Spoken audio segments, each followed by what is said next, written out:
Hi friends, முருங்கைக்காய் கிடைச்சா இந்த மாதிரி கூட்டு செஞ்சு பாருங்கள். கூட்டு சாதத்திற்கு வச்சு சாப்பிட டேஸ்ட்டு சூப்பராக இருக்கும். வாங்க எப்படி செய்வதுன்னு பார்க்கலாம். ஒரு கடாயில் எண்ணெயை சேர்த்து கடுகு, வெந்தயம், 2 பச்சை மிளகாய், கருவேப்பிலை, 1/2 கப் சின்ன வெங்காயத்தையும் சேர்த்து நல்லா வதக்கி விடுங்க.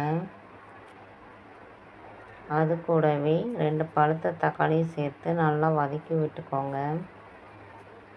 வெங்காயம், தக்காளி நல்லா இந்த அளவுக்கு வெந்து வந்த பிறகு கட் பண்ணி வைத்திருந்த முருங்கைக்காயும் சேர்த்து தேவையான அளவு உப்பையும் சேர்த்து நல்லா கிளறி விட்டு 1 டீஸ்பூன் தனி மிளகாய்த்தூள், 2 டீஸ்பூன் குழம்பு மிளகாய்த்தூளையும் சேர்த்து நல்லா கிளறி விட்டு காய் வேகிற அளவுக்கு தண்ணியை சேர்த்து ஒரு மூடி போட்டு 10 நிமிஷம் வேக விடுங்க. காய் நல்லா வெந்து வந்த பிறகு இஞ்சி பூண்டையும் நச்சு சேர்த்துக்கோங்க. அது கூடவே தேங்காய் விழுதையும் அரைச்சி சேர்த்து ஒரு 5 நிமிடம் கொதிக்க விடுங்க.